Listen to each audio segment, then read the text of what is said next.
Hello साथियों, नमस्कार। मैं टीम स्टार क्लासेस से आशीष तिवारी एक बार पुनः आप सभी लोगों का सहृदय स्वागत करता हूं। साथियों, आज आपके सामने आर्द्र भूमि के बारे में आज हम आपसे चर्चा करेंगे। तो आज भारत में जितने भी आर्द्र भूमि हैं उनके बारे में आज हम आपसे इस पर विशेष रूप से चर्चा करेंगे।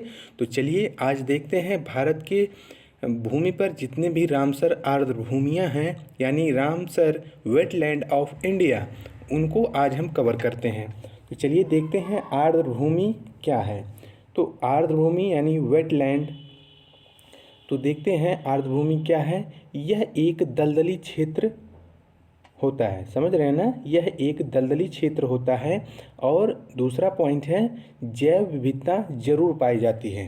ध्यान से अंत तक वीडियो को देखिएगा और लक्ष्य की प्राप्ति करना हो तो टीम स्टार क्लासेस के संग बने रहना। तो यहाँ पर आर्द्र भूमि के बारे में हम बता रहे हैं, यह दलदली क्षेत्र होती है। दूसरा फैक्ट है, जैव विविधता जो है जरूर पाई जाती है। क्लियर।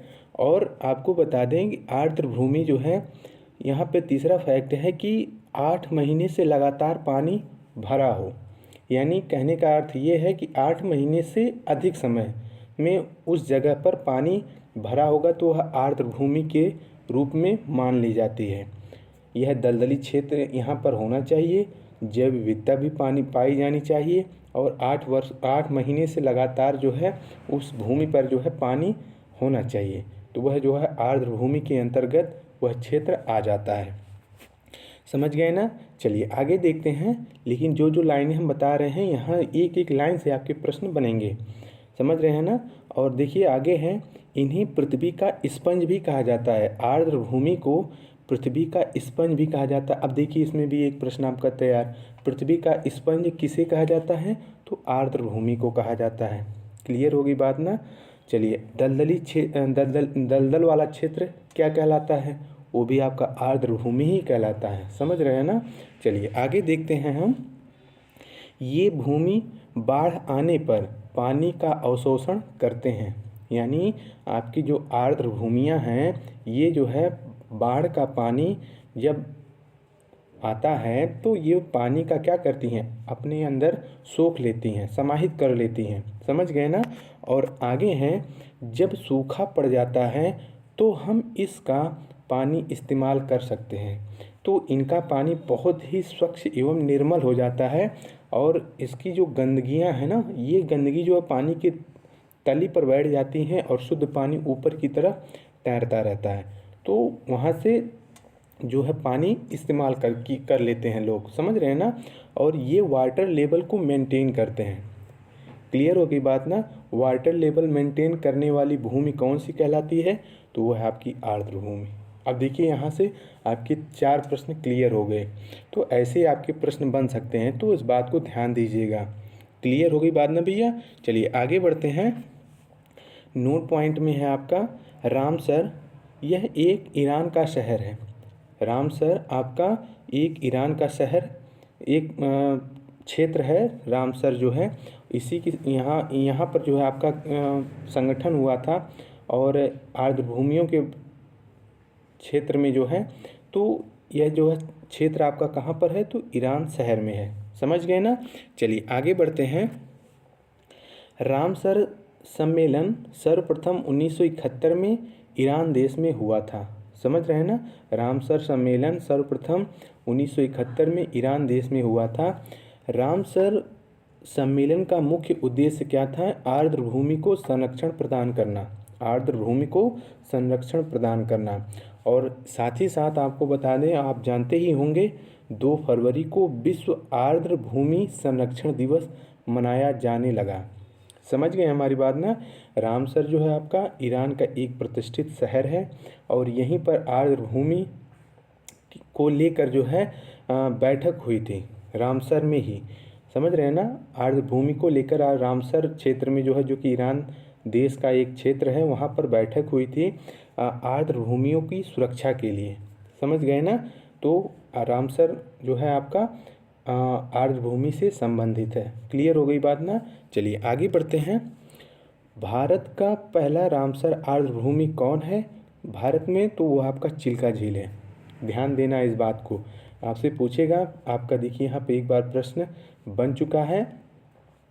आपकी पीसीएस के एग्ज़ाम में पूछा था कि भारत का पहला रामसर आर्द्रभूमि क्या है, कौन सा क्षेत्र है और किस जगह है? तो ये आपका चिल्का झील है, उड़ीसा राज्य में स्थित है और यह एक लैगून झील है। समझ गए ना? चलिए आगे बढ़ते हैं। उड़ीसा राज्य में है और यह 1981 में जो कि लागू हुआ था, भारत का पहला रामसर आर्द्रभूमि जो कि चिल्का झील है। और लागू कब हुआ भारत में? तो 1981 में जो है लागू हुआ। क्लियर हो गई बात ना? चलिए आगे बढ़ते हैं, इत्मीनान के साथ अंत तक देखिएगा वीडियो। आगे हैं भारत में कुल आर्द्रभूमि। तो भारत में सबसे पहले आर्द्रभूमियों की संख्या 27 थी। ध्यान से देखिएगा, आपके प्रश्न बन सकते हैं यहाँ से। भारत में कुल आर्द्रभूमियों की संख्या 27 थी, लेकिन वर्तमान में इनकी संख्या कितनी हो गई? 42 यानी 42। क्लियर हो गई बात ना भैया? चलिए आगे बढ़ते हैं। अब यहाँ पर देखिए आपके सामने हैं जितने भी रामसर आर्द्रभूमियाँ हैं उनको हमने यहाँ पर लिखा है, और उनके किस सन में जो है उनको मान्यता दी गई थी आर्द्रभूमि का, वो भी हमने यहाँ पे लिखा है। लेकिन बहुत ही इन सब मैटर को जो है एक करने के लिए काफ़ी समय लगा, तो इस वीडियो को लाइक और सब्सक्राइब शेयर ज़रूर कर देना भैया। तो देखिए ध्यान से, जम्मू कश्मीर राज्य से हम शुरू करते हैं और जितने भी राज्य में रामसर आर्द्रभूमियाँ हैं उनको हम बताएंगे। तो जम्मू कश्मीर में कौन कौन से हैं देख लीजिए आप। होकेरा जो कि 2005 में है। उसके बाद है तसो मोरीरी झील, यह आपका 2002 में इसको मान्यता मिली थी। बुलर झील ये आपका 1990 में इसको मान्यता मिली थी। और उसके बाद आपका ये तो हाल ही फिलहाल में अभी आपका बना है 2020 में तशोकार। यहाँ तो आप इंग्लिश में पढ़ेंगे तशोकार, लेकिन उसको हिंदी में आप क्या कहेंगे? शोकार। शोकार आपकी एक झील है जो कि मीठे पानी की झील है, समझ रहे हैं ना? और इसको सफ़ेद पानी भी कहा जाता है इस झील को, ध्यान देना आप, जो कि जम्मू कश्मीर में है। इसको भी आर्द्रभूमि के रूप में जो है मान्यता मिली थी। क्लियर? और उसके बाद है सुरिनसर झील, ये आपका 2005 में इसको मान्यता मिली थी। तो ये हो गए जम्मू कश्मीर राज्य के होकेरा, तसो मोरीरी झील, बुलर झील, शोकार और सुरेंसर झील को जो है जम्मू कश्मीर में इन 5 झीलों को क्या मिली आपको? रामसर आर्द्रभूमि के रूप में इनको मान्यता मिली। उसके बाद है हिमाचल प्रदेश में चंद्राताल 2005 में, पोंग डैम 2002 में, रेणुका 2005 में। तो चंद्राताल, पोंग डैम और रेणुका जो कि हिमाचल प्रदेश में जो है ये आर्द्रभूमि क्षेत्र है। क्लियर होगी बात? चलिए आगे बढ़ते हैं। पंजाब में आपका ब्यास जो कि 2019 में बना था, हरिके बैराज 1990 में, कांजली 2002 में। समझ रहे हैं ना? ये जो है आपके पंजाब राज्य में इन आर्द्रभूमियों को जो है मान्यता मिली थी। और उसके बाद है आपका रोपड़, केशोपुर मियानी और उसके बाद है नांगल जो कि आपको 2019 में बना था। समझ रहे हैं ना? पंजाब में आर्द्रभूमि आपके 6 हैं। पहला है ब्यास, दूसरा हरके बैराज, तीसरा कांजली, चौथा रोपड़, पांचवा केशोपुर मियानी और छठा नांगल है। समझ रहे हैं ना? जम्मू कश्मीर और पंजाब में काफ़ी ज़्यादा मात्रा में आपकी आर्द्रभूमि है। समझ गए ना? उसके बाद आपका उत्तर प्रदेश में भी है। अभी हम आपको उत्तर प्रदेश के बारे में बताएंगे। चलिए आगे देखते हैं। हम आपको सीरियल से उत्तर भारत से लेकर दक्षिण भारत तक, फिर पूर्व भारत तक हम चलेंगे। तो देखिए, आप देखिए पश्चिम भारत में आपका है केवलादेव जो कि 1981 में ही चिल्का झील जब मान्यता मिली थी उसी समय उसी सन में केवलादेव को, जो कि राजस्थान का क्षेत्र है, तो उसको भी मान्यता मिल गई केवलादेव को। समझ रहे हैं ना? उसके बाद सांभर झील को 1990 में मान्यता मिली। क्लियर हो गई बात ना? जो कि राजस्थान में केवलादेव और सांभर को आपका आर्द्रभूमि क्षेत्र के रूप में घोषित किया गया। और उसके बाद है आपका उत्तराखंड में आपका है आसन बैराज। ये आपका 2020 में इसको मान्यता मिली थी इसी साल। समझ गए ना भैया। आसन बैराज जो कि उत्तराखंड राज्य में है और इसको 2020 में आर्द्र भूमि की मान्यता मिल गई आसन बैराज को। क्लियर हो गई बात। चलिए आगे बढ़ते हैं। उत्तर प्रदेश। उत्तर प्रदेश में काफ़ी ज़्यादा मात्रा में है, इस बात को ध्यान दीजिएगा। जम्मू कश्मीर में, पंजाब में, उसके बाद आपका है उत्तर प्रदेश में। यहाँ पर सबसे ज़्यादा यदि भारत में आर्द्र भूमि कहीं पर है तो वो है आपका उत्तर प्रदेश में है। उसके बाद आपका पंजाब में है, फिर उसके बाद तीसरे नंबर पर कहाँ है तो आपका ये आपका जम्मू कश्मीर में है। समझ गए ना। तो सबसे ज़्यादा जो है आपका उत्तर प्रदेश में है। और स्पेशल रूप से आपके यहाँ से 1-2 नंबर के प्रश्न आपके यहाँ से पूछ सकता है, चाहे वो टेट हो चाहे सुपर टेट हो। यहाँ से प्रश्न आपके ज़रूर बनेंगे, क्योंकि 2020 में कम से कम लगभग 6-7 की संख्या में जो है आपके आर्द्र भूमियों को जो है संरक्षित किया गया, जो कि उत्तर प्रदेश में 2 से 3 के लगभग जो है घोषित हुए थे अब की बार। तो देखते हैं उत्तर प्रदेश में कौन कौन से हैं। पहला है आपका नवाबगंज पक्षी विहार जो कि 18वें नंबर पर है। और 19वें नंबर पर आपका है पार्वती पक्षी विहार जो कि 2019 में से घोषित किया गया। समन पक्षी विहार 2019 में। फिर समासपुर पक्षी विहार ये भी 2019 में। सैंडी ये भी 2019 में। और उसके बाद है सरसाई 2019 में। ऊपरी गंगा 2005 में।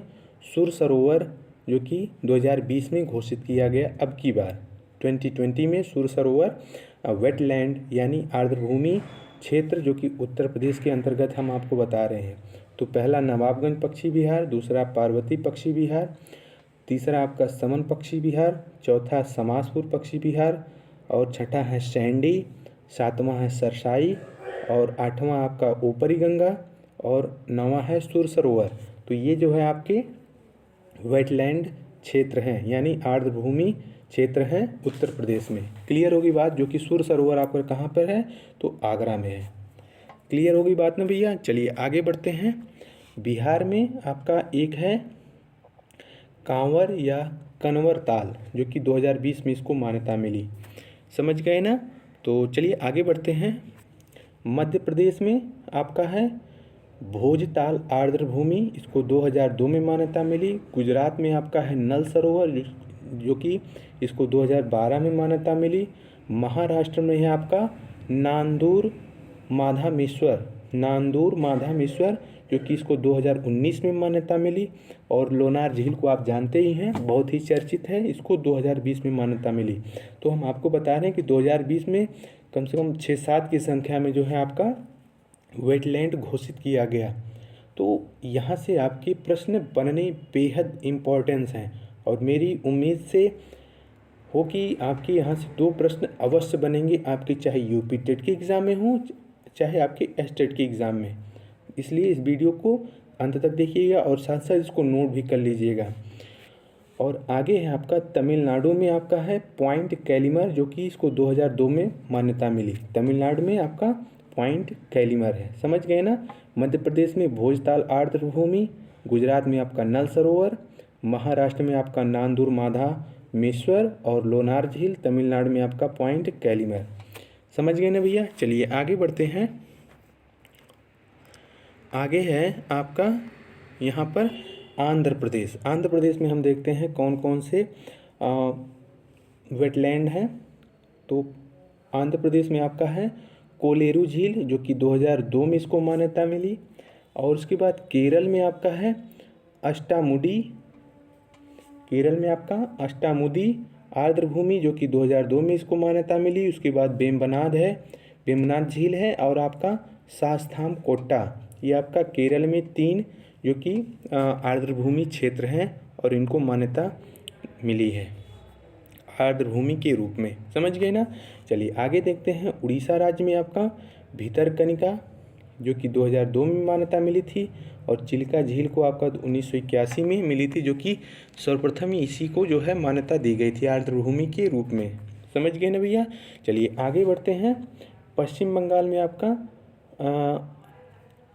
पश्चिमी कोलकाता, ये आर्द्र भूमि क्षेत्र है पश्चिमी कोलकाता और इसको जो है 2002 में मान्यता मिली। और उसके बाद सुंदरवन को जो कि मान्यता मिली है आर्द्र भूमि के रूप में, वेटलैंड के रूप में। समझ गए ना। चलिए आगे देखते हैं। असम में आपका है द्वीपर व्हील जो कि 2002 में इसको मान्यता मिली। मणिपुर में ये जो है आपका मणिपुर जो कि लोकटक झील है, समझ रहे ना, इसको 1990 में जो है इसको आर्द्र भूमि क्षेत्र के रूप में इसको मान्यता मिली। समझ गए ना। और ये आपका झील से प्रश्न बना था कि लोकटक झील भारत के किस राज्य में स्थित है, तो मणिपुर में है। यह प्रश्न आपका पूछा गया 2018 में जो है एस्टेट के एग्ज़ाम में, पूछा जा चुका है, इसको ध्यान दीजिएगा। और साथ साथ वेटलैंड के रूप में भी इसको मान्यता मिली है लोकटक झील को। क्लियर होगी बात, जो कि 1990 में। समझ गए ना। मणिपुर में आपका लोकटक झील को आर्द्र भूमि के रूप में मान्यता मिली। और उसके बाद है त्रिपुरा में आपका रुद्र सागर जो कि 2005 में इसको मान्यता मिली। तो ये आपके 42 क्लियर हो गए। 42 अभी हमने आपसे चर्चा की थी कि इसके पहले जो है 27 को पूर्णतः मान्यता मिली थी, लेकिन फिर बाद में जो है इनको 42 की संख्या में अब विश्व में, भारत में जो है इनकी संख्या हो चुकी है आर्द्र भूमि के रूप में। तो साथियों, आज का सेशन कैसा लगा आपको, अपना विचार हमें ज़रूर दीजिएगा, क्योंकि आज हमने इस मैटर को बहुत ही इत्मीनान और धैर्य के साथ आपके समक्ष इसको हमने खुद बनाया और आपके समक्ष रखा। तो अपना एक प्यारा सा कमेंट्स हमें ज़रूर प्रदान करिएगा और इसको आप लिखने की कोशिश करिएगा, क्योंकि मेरा मानना है कि यहाँ से आपकी दो नंबर आपके यहाँ से आने अनिवार्य हैं, चाहे वो आपके यूपी टेट में आए, चाहे वो आपके सुपर टेट में आए, लेकिन आएंगे ज़रूर। तो आज का सेशन आपको कैसा लगा, अपना विचार हमें ज़रूर दीजिएगा और इस वीडियो को लाइक, शेयर और सब्सक्राइब ज़रूर करना। फिर मिलते हैं अगले भाग में। अपना ख्याल रखिए। Take care. जय हिंद, जय भारत, वंदे मातरम।